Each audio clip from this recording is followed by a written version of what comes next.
الجزء الاولاني بتاع حب ايه. والمرحوم محمد فوزي سمعوا وانور منسي سمعوا، فكانوا كلموها قالوا لي عليه.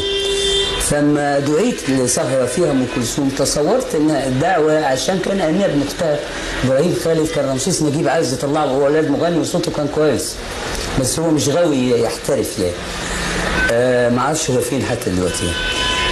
كان عايز يعملوا فيلم، فتصورت ان السهره معموله عشان اتعرف بيها، عشان عايزاني الحن لابراهيم خالد يعني.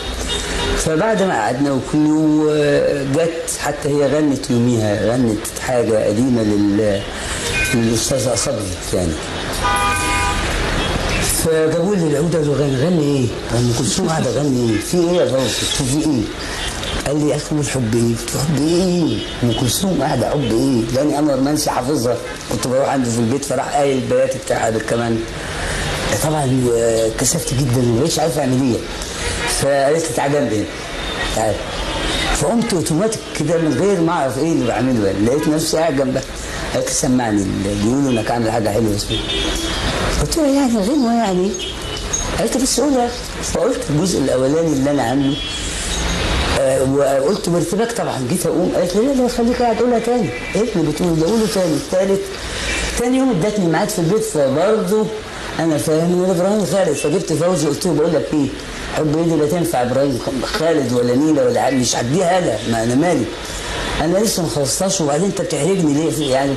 قال لي بس روح لها عايزاك. فرحت لها البيت الصبح.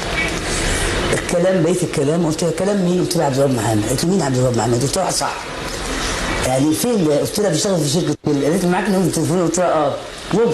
طلبت عبد الوهاب في الشغل. قلت له عبد الوهاب اركب تاكسي وتعالى على فيلة ام كلثوم. قال لي على الصبح هتهزر معايا يعني. قلت له والله يا شيخ ما بهزر معاك، انا بكلمك من عندها وهي قاعده قدامي اهي. راحت ماسكه التليفون قالت له عبد الوهاب انا ام كلثوم خد تاكسي وتعالى. وراحت قالت وكانت حب ايه؟ لقيت ست بسيطه جدا فلاحه مصريه ما فيش ارق من كده يعني، شالت كل خوف جوايا.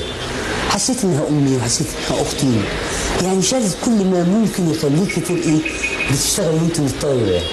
قالك معايا اجمل حكايه العمر كله.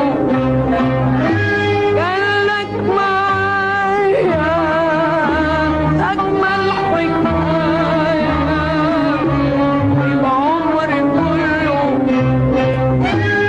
سنين بحلقها ما فات جمالها على حب قبله. وتم اعتماده بعد ذلك كملحن في الإذاعة.